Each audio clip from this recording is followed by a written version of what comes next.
This is WBSM On Demand.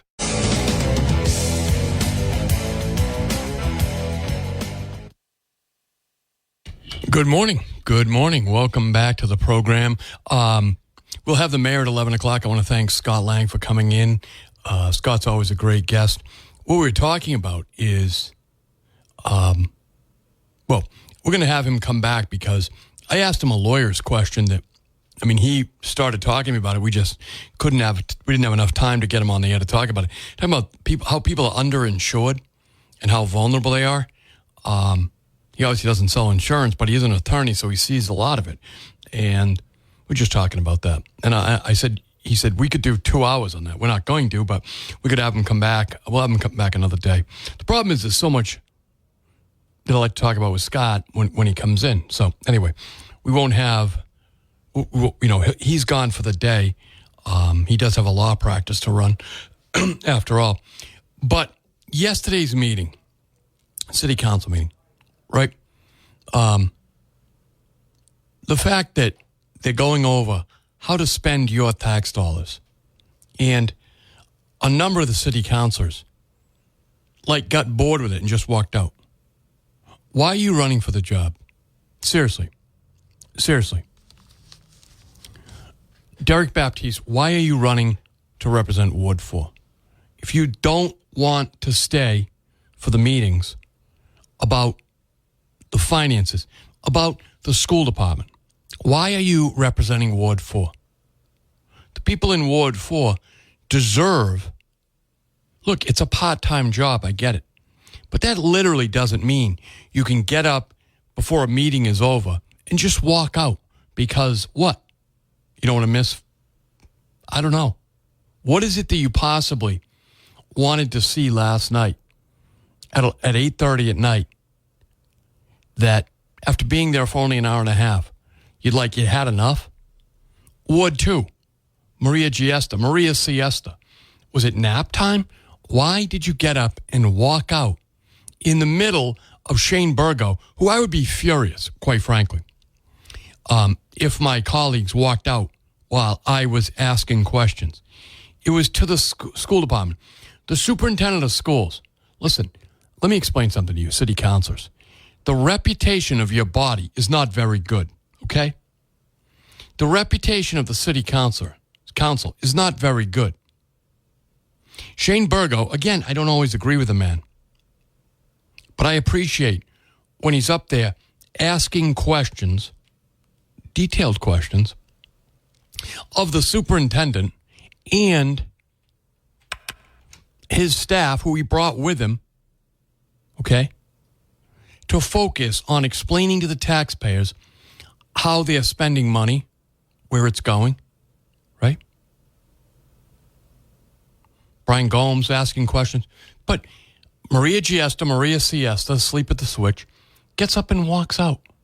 Not in a protest, but just because she was bored or had somewhere else to go. I assume Carmine's, sit at the bar and pontificate and talk about how important you are, okay? Shoveling apps into your face. Ian Abreu, again, I know the man has just started another business, and I congratulate him for it. I think his Surfside Creamery is fantastic. Everybody should go there. But he's still a city councilor. So for him to walk out last night at 8:30 at night was particularly disturbing to me, because I looked to Ian to be the guy who doesn't do things like that, right? Again, to walk out in the budget presentation, the budget hearings on the school department, which is, as it is in every community, the largest part of the budget. For Maria Siesta, asleep at the switch, and Ward 4 City Councilor Derek Baptiste and Ian Abreu to walk out because they had other things to do while they're being paid to be in that city council. I don't know if they all take health insurance, but I assume a couple of them do. They certainly cash the paychecks, right? They cash the paychecks. they have credits for their pension. They're not going to send a letter to Chris Saunders, the Bristol County Treasurer, saying, hey, deduct so many hours from my pension because I wasn't there for that, right? Of course they're not going to do that. But I just thought it was a real display of arrogance. Like, listen, you can't hurt me. It's not an election year. Most of you people in New Bedford don't pay attention. So I can get away with this. I got something better to do. I'm going to Carmine's to have a drink, or I'm going to bed. I mean, really, it's absolutely disgusting. And again, particularly because I was shocked to see Ian do it. Maria Siesta, I think she's checked out a long time ago. I'd be surprised if she runs for re-election. Derek Baptiste, he doesn't really care, obviously. Good morning. Thanks for calling. Morning, Chris. Good morning, my friend. How are you? Oh, hanging in, and you? I'm well. I'm glad you're talking about this. Anyway, how long are those meetings? You know, last night it went till a little bit past 9. When did it start, though? 7 o'clock. All right, so every time they have it, it's 2 hours. How often do they have it? Well, during this season, they'll have one a night usually. It's to hear the budget. So it's $500 million. So it does take a number of hearings if you're doing it right. And so they're usually 2 hours, the meetings. But again, you know, these people campaign for these jobs. They want them because those jobs are pretty lucrative. To be a city councilor, you get the health insurance, you get the $50,000 every time you get elected. Plus, you get a pension if you can last 10 years, which this will be Ian's pension year. So he's been there now 10 years. It is a lucrative job, and I happen to think it's very interesting, right? And if you're not interested in it, then why are you running for it? Is it for some other reason? I don't know. It's too bad you can't do it. Anyway, I got this Derek Baptiste. Yes. I wouldn't even call him. I don't know how to get him out of there because no one else is running against him. You know, that ward has always been competitive. There have been a number of good, I think back to JoJo Forts, you had, what's her name? The girl, Barrow. Barrow, yeah, Barrow. Ribeiro. Dana Ribeiro. Again, I didn't always agree with her, but she was spot on. She did her work. You had JoJo Forts, again, good friend of mine. My father had him as a student, loved him. JoJo and I are still friends to this day. He talks to me. We talk regularly. JoJo, again, agreeing with me or me agreeing with him doesn't really the standard. But JoJo did his work. He didn't walk out of meetings like that. I mean, just ridiculous. I feel bad for the people in Ward 4. I really do. The mayor's coming on, but has he had all these meetings every time? So the mayor had put the budget together with his team. This is his document. So no, he's not required to be at these meetings because it's the city council is having hearings on his budget proposal. So they have the options to make cuts to the budget. But how in the world can these city councilors in particular make any cuts when they're not even there for the meetings, right? It's outrageous. Yeah, really. I mean, it really is. What about that? I heard something quick when I had to go let the dog out about this Joe Lowe. So you're the one that let the dogs out. Yeah, you should saw what happened last night. I had a poop in there, and I never have that, and I had to hose everything down. I was livid. You were livid. I went down to the waterfront. It was quiet, but it was nice. It is nice this time of year. Yeah, I bounced around down there a little bit and came back, and that's what I had, a big package. Don't leave me, Mom. Don't leave me. Was it worth it? Right, exactly, right? He wanted you to go with, he or she wanted to go with you. Yeah, don't watch out for that vase. You know, you be careful, you might break it. Remember that one? I do. Trinity, right, it's always fun. Yeah, we got to laugh sometime. You do. I'll be listening. All right, thanks, sweetheart. Yeah, don't leave your dog. Milo does that too. Yeah, so the thing is that the city council saw an opportunity to highlight something they didn't obviously quite understand, okay? As Mayor Lang said, is it necessary to put the $32,000 into the lease? Probably not on the veterans side. But these city councilors who had the document ran with it. They loved an idea, but between the city councilors, and again, these are the councilors who actually show up to meetings, so it's a little bit disturbing. Good morning. Thanks for holding. Well, you almost took the air out of my lungs here because basically that's what I was going to talk about with the museum down there. Yes. I think Mayor Lang had it right. This should be a 2-page document. It should be an after-effect thing, and keep it simple, stupid, all that sort of stuff. You got people working down there for nothing, okay? And it's an important place to have. I always think of the beginning of the Saving Private Ryan movie, and I don't mean the D-Day landing. I mean just before that, where I guess Ryan, as an old man, goes back to where I got to use Tom Hanks' name. Tom Hanks is buried, and goes into tears. And I think that place down there might move a lot of people who might trigger a memory to go into tears to see something down there. Let me tell you something about Joey Camara. Joey Camara was my sergeant, in my squad. And then later on, they broke up our unit. I went one way, he went another. He went to Rhode Island National Guard and ultimately got killed. So that was after first going. Joey went with the 772 and went to the first Persian Gulf War. Joey Camara, I'll never forget this. I was brand new, lowest guy in the unit, lowest rank, And we're standing around out in the woods of Cape Cod talking about chemical warfare because it's hurry up and wait. You got nothing to do, right? Yeah. And the rule is in the Army, and this is going to sound brutal, but it's the reality. The most expendable guy is the lowest ranking guy, And that happened to be me at that moment in time, all right? And the rule is if you're in a chemical environment and you're not sure if it's safe or not. Now, again, this is 1990, so the rules may have changed, but I doubt it. So at the time, and again, we're just sitting around talking, and Joey Camara says, if this was a chemical environment and we weren't sure if it was safe for everybody to take their masks off yet, I'd have to order somebody to take it off. And he looked around and he goes, that would be you, right? Meaning me, right? And they didn't know me from Adam. I'd just gotten there. Yep. And I thought, what would I do, right? Kind of one of these things. It wasn't on a real environment, right? And, Joey was like, and he said, I would have a real hard time doing that, And I said, I'd have a real hard time doing it too, And we kind of laughed. He goes, no, but really, I could tell he was thinking about it because he really cared about guys like all of us do. You don't join the military because you don't care about people.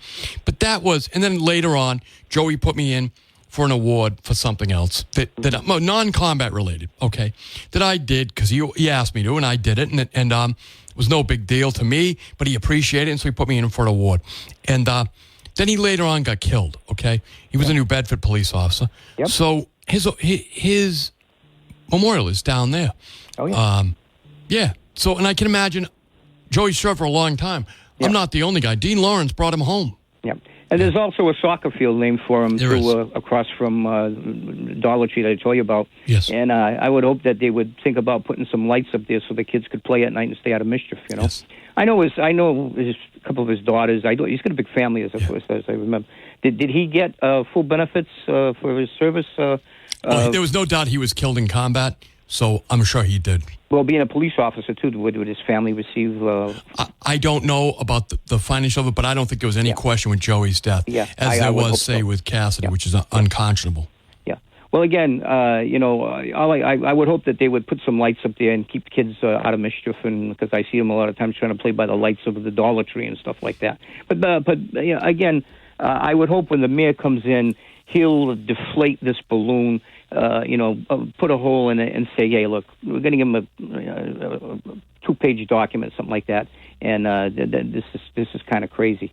And he can do that, and I hope he would. The idea that they said this is a boilerplate type of thing, I hear a lot of lawyers talking in the excuse for the 20-page document, and to me, you shouldn't be giving those guys down there who are working for nothing, and maybe some women too, a tough time. You shouldn't be making it very easy for them to operate that that facility, out of respect for our veterans. No, I agree. But the thing is that my question is, if there was nobody left to take care of the museum, who would pay the $32,000?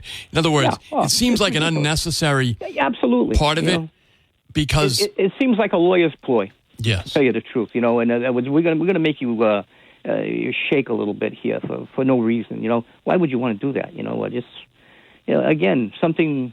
And again, you bring out the fact, or people bring out the fact that they help the Zeitarian so much, which is fine, the Zeitarian. And now this is costing you really minimal money. Why are you giving these guys a tough time with lawyer speak?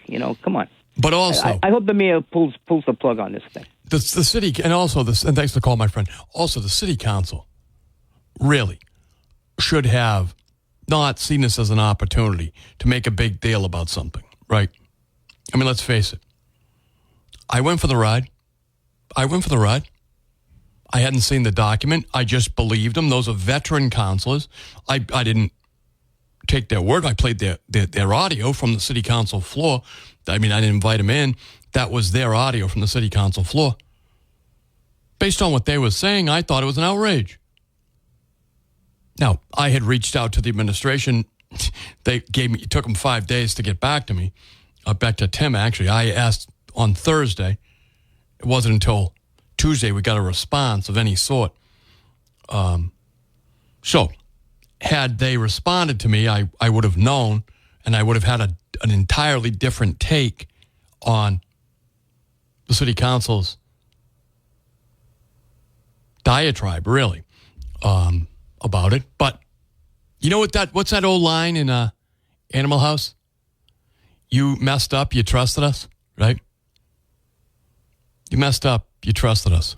That's not exactly what they say, but folks, I've run a little long. If you're on hold, stay there. I do have to take a quick break. We'll be right back. Sales, 188 River Street, New Bedford. They repair all makes and models. If you need to, get your car ready for the summer, and I'm sure you do. Call Mac Auto Sales and Repair, 508-565-6221. They're open weekdays 9 to 5.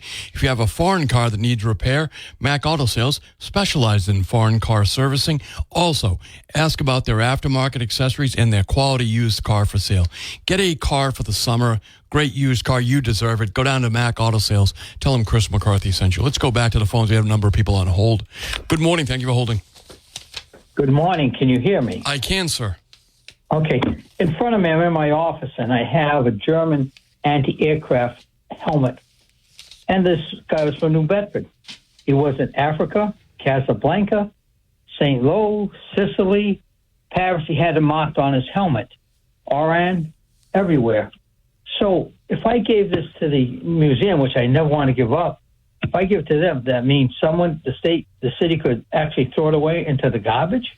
Well, here's the thing. If, for instance, the volunteers stopped volunteering and there was no more museum down there, so to speak of, and the stuff was just there, abandoned basically, eventually the city would have to take control of the building. I doubt they would throw that in the garbage. It has significant value. They'd probably give it to another museum. But that is what the city is concerned about, right? Again, people have an expiration date. It's not marked on us, but we all do, right? So if the volunteers stopped volunteering, and they had all that stuff there, and they couldn't give it away, I guess ultimately, yeah, they could. But that's nobody's intent. Does that make sense to you? Right, it does. But it's amazing. Someone in New Bedford spent 3 years overseas and went to all these places for us, and all of a sudden there's no place for me to give this to. Something's wrong. No, but there is. That's what. So the museum is there. It's intact. The volunteers are all doing it. It was a contingency plan by the city. That's my understanding. In other words, so if you want to give it to the museum, you're certainly welcome to, and they want you to do that. It's just that the city is looking down the road and saying, what if, and if so, this is what happens. The city council blew it all out of proportion, in my opinion. Okay. But, and that's why I don't want to release this, because I'm afraid if I release it, I'll never get it back if they decide to Well, I don't want you to release the threat. I want you to hold on to it because you seem that you're able to appreciate it and take care of it. But at the moment that you're not able to and you want to pass it on to somebody, there are other people out there that will take it, including those people down at the museum. Okay, thank you, but I'm very disturbed that they're doing this, to be truthful. Sure, okay? I understand that, It's sir. not I right. totally do. It's not right. Something's really wrong with this position. Okay, thank you. Thank you, my friend. Thank you. I do. I do appreciate what the gentleman is saying. Again, blame your city council. Not all of them, but yesterday I played the clips and from the city council floor because, again, I watch it so you don't have to. I play it for you so you don't have to sit in front of your television set or your computer. I think that they made a lot about nothing, really. Is there another way to do it? Sure. An easier way to do it? Yes.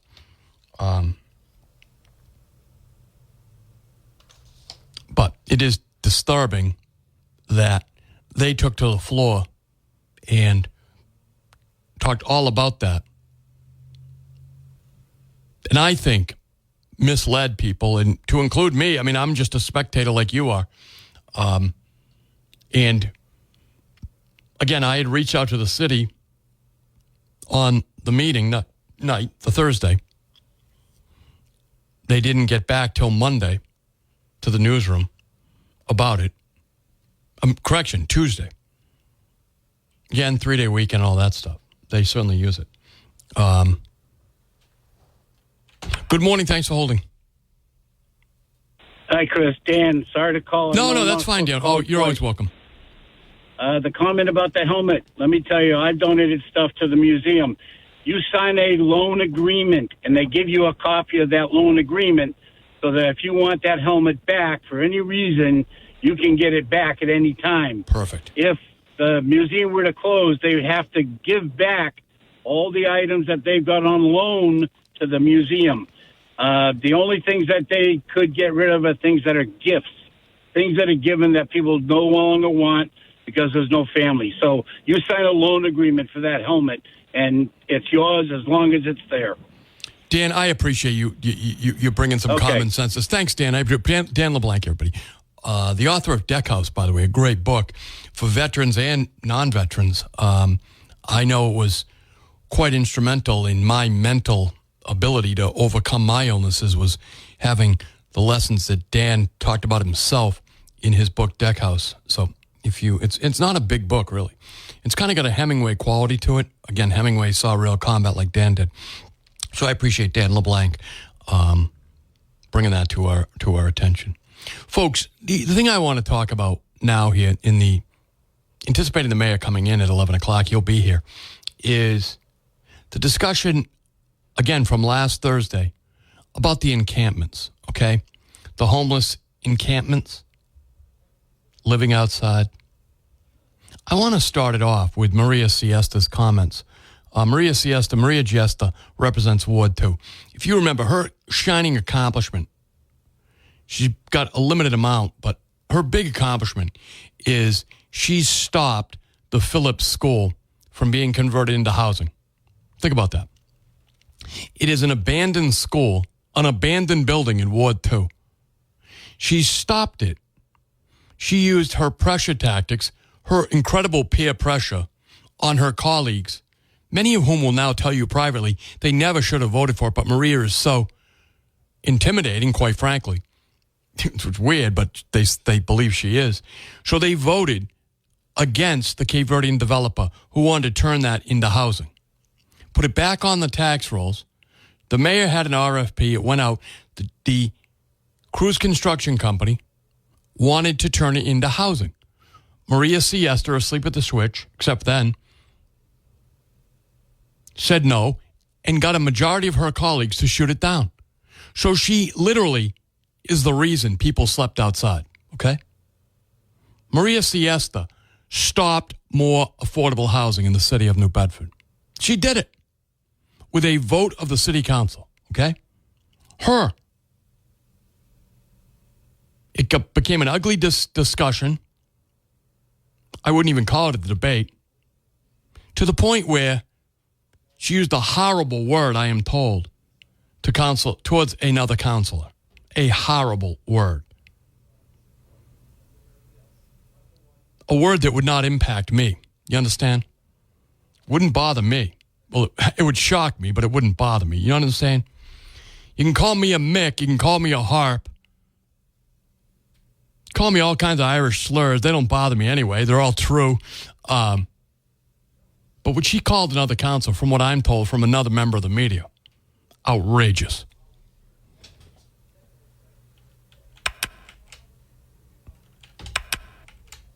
So I'm going to play a little clip here from last Thursday's discussion of the encampments, which for some reason it sounds like she supports.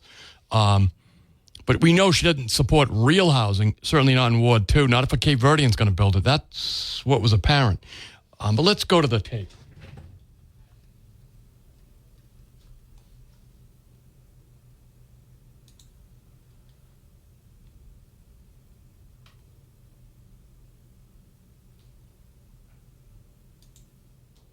Very important issues that are going on, not just in our city, but throughout our whole country. First, I would like to thank the Reverend Lima, who touched on very important items, and that is he supports the reality is we do have encampments. The reality is we do have homelessness in the city. She caused it.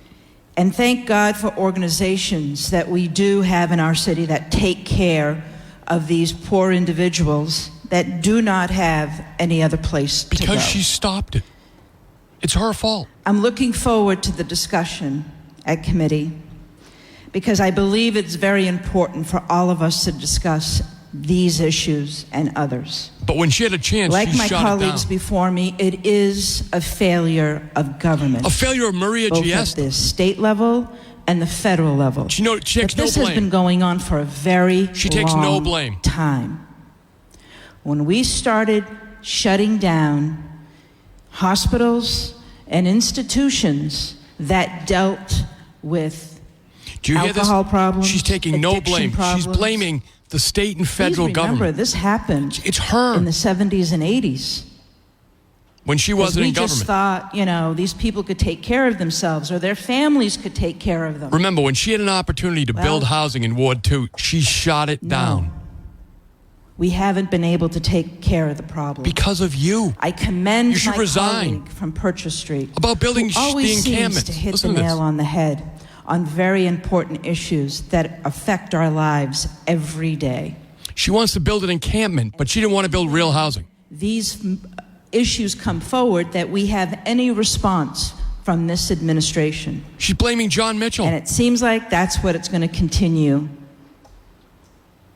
I want to thank the HEART program that is a very integral John Mitchell put Phillip Street School up to build into housing. She shot it down. She's now blaming him. to help these issues. She's 'Cause I don't endorsing. think they get enough recognition. She's endorsing the along people with our who great want police department. the homeless camps, encampments up in Ward I 1. am, and I will support this going to committee. That's the homeless because, again, camps. we have to talk about this. Let's not dig a hole in the ground and put our head in it again. Folks, she's caused it. There is encampments. There is homelessness. And we're not going to figure it out overnight. We're not even going to figure it out during that committee meeting. But we need to discuss this, and we need to find ways to help people and to also help ourselves. She always wants to many help of us, herself. Maria Fiesta unfortunately, always have wants to help family herself. members with addiction. She always wants to help herself, And right? they're lucky that they have a place. How much helping of herself does she do? We know that last night she was bored with a meeting, so she left early. Not everybody has that. Again, let me reiterate very strongly, this is a failure of government. Her. And we need to stand up and tell the Commonwealth and the United States government that they need to step up. I don't care who's president. They need to step up. And I commend my colleague for what he's doing. Thank you, Madam President. So that was Maria Giesta, Ward 2 City Councilor, who killed off a housing development in Ward 2, okay? Put up by John Mitchell. She strong-armed her colleagues to vote against the transfer of the property to prevent that Cape Verdean developer from building apartments in Ward 2 because she likes the free parking, right? And now she gets up and blames the United States government, and including the Mitchell administration, who put the development up to begin with, okay? And she's now blaming everybody, and she goes back to the 70s and 80s when she wasn't in government. She's blaming the state government, the federal government. She single-handedly strong-armed her colleagues to kill off a development of housing, affordable housing in the city of New Bedford. Reasonable, brand-new housing. And for that, now she's all in favor of tent encampments. She don't want more people living in her ward, but she wants people living in tents on the border of Ward 3 and Ward 1. In friggin' tents. Outrageous. You people in Ward 2 have got to vote her out of office. It's outrageous. Stick around. If you're on hold, stay there. Again, it's right out of her mouth. You heard it, right? Blaming everybody but herself. Blaming everybody but herself. And then took time out to say, we got to look out for ourselves. Well, she's certainly looking out for herself, right? Grabbing health insurance off of you folks. It's outrageous. Stick around, folks. We'll be right back. You can do a patio, a walkway, or a fire pit, an outdoor kitchen. Imagine how great you'd be enjoying this day today, right? Imagine cooking lunch outside or sitting around with your friends after work. Boy, it's just beautiful. Reach out to DeMello and Sons. They have you covered. See some of their great work on Facebook or their website, DeMelloLandscape.com.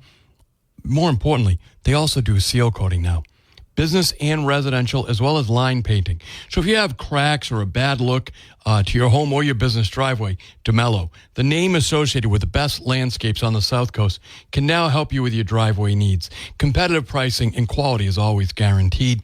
DeMelloLandscape.com, 508-519-3019. Tell them Chris McCarthy told you to call. All right, folks, let's go back to the phones. Good morning. Thank you for holding. Is that me, Chris? Yes, sir. You're on the air. Well, thank you, sir. It's been a while since I've spoken to you. Hey, Big Al. That's me. Buddy, I'm so glad to hear from you. How you doing? Well, I'll be doing better as soon as I get my new housing. Perfect. Something that John Mitchell forgot to do for me, unfortunately. But I'm waiting for the young house to call me. Okay, perfect. As soon as I get a phone call from them, I will be out of this place where I'm at, which is the Havenwood Rest Home, is where I'm currently at. And you want to talk about homelessness? Yes, sir. You're talking to one. You're talking to a person that was homeless.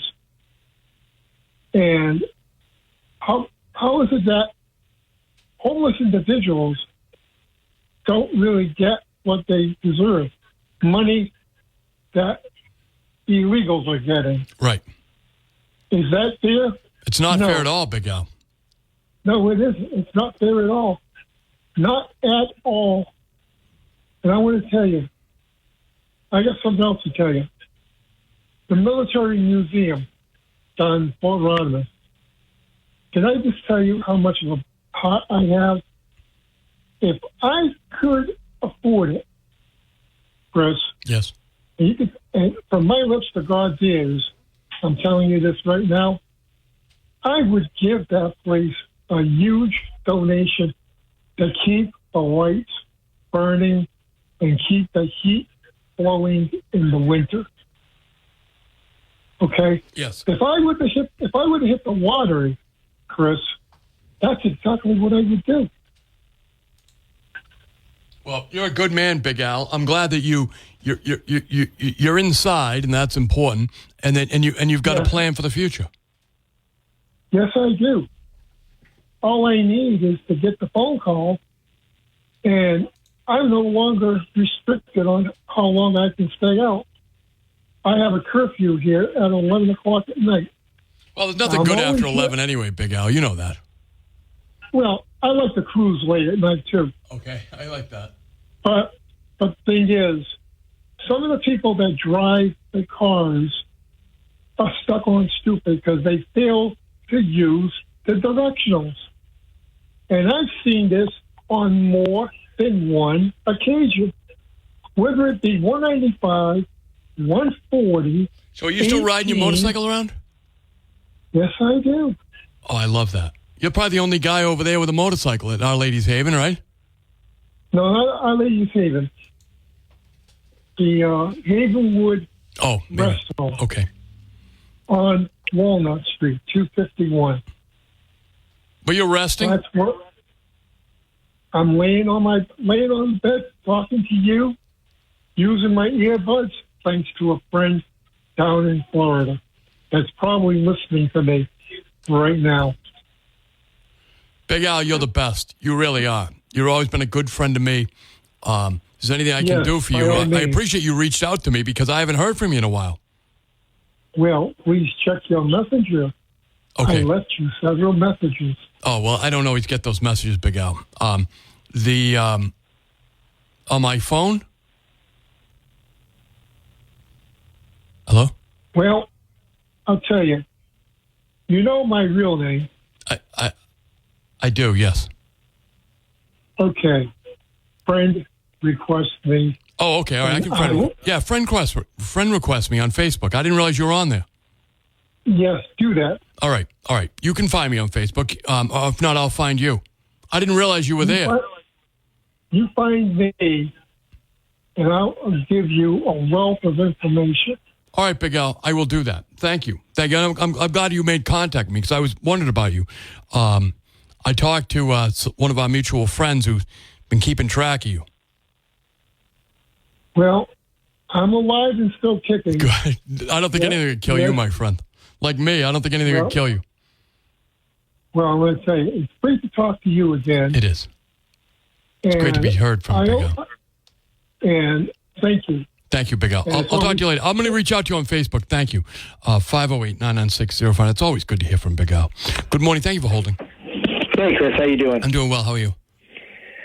Just want to roll back to the council on this issue with the homeless tent encampment. Yeah. I think I'm going to start calling them the Communist Council of New Bedford. I think it's a much more fitting title because, I understand that there's this report that came from this little-known agency, and I guess the question I would ask if I were a council person, which that would be a shocker, my wife would kill me if I did something like that, but is, what's the success of this plan with this agency? Or is this just another way to empower government by creating a problem for them to manage? Exactly.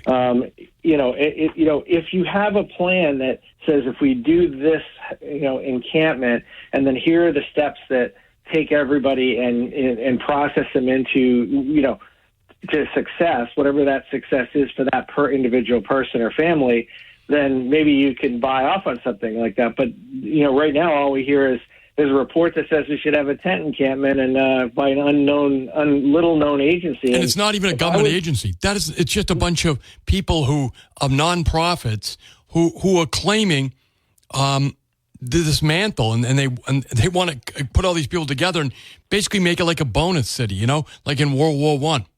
It's crazy. Well, I think the thing is that if the council is there to vet, then they should shouldn't just read the report. Call the people up that published the report, which is this group, and say, stand up, here's the mic, turn it on, we're listening now. Instead of the council talking before they listen, because they seem to use the 2 ears, 1 mouth method versus the other way around. And, they talk too much, bottom line. But I think that I would want to hear all of the details, that why, the councilman brought this up to be heard. And I want to know what the solution is. Because, if there's no solution at the end, it says, hey, we're just going to put them in this tent encampment and have a nice day, and throw it away. Right. It doesn't solve the problem. Thanks for the call. It's such a great point, right? See, that's private sector thinking, okay? The problem is that you have very little of that going on the city council. Folks, stick around. We'll be right back. You tell me. Not much. Real quick. Yes. The conversation that you were having with Scott Lang made me realize that he was probably the best mayor that the city of New Bedford has ever had. And how much are you going to have to pay him to get back into government?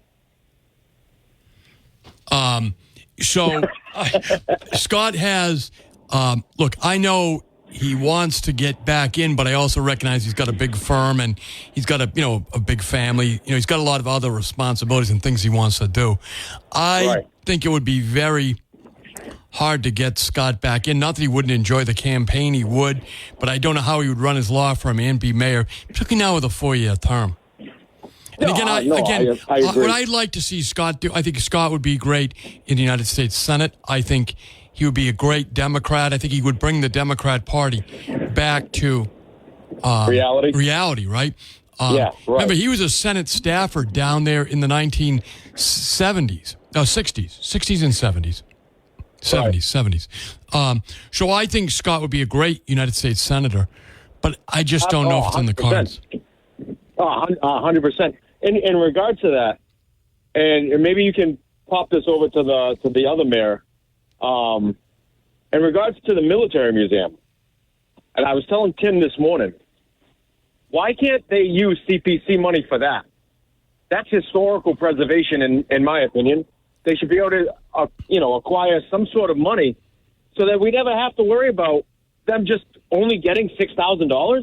They should be fully funded, not even a problem, even us, considering we're throwing millions of dollars to the Capitol project. No, the Capitol Theater project. No, Ray, it's a great point. It really is.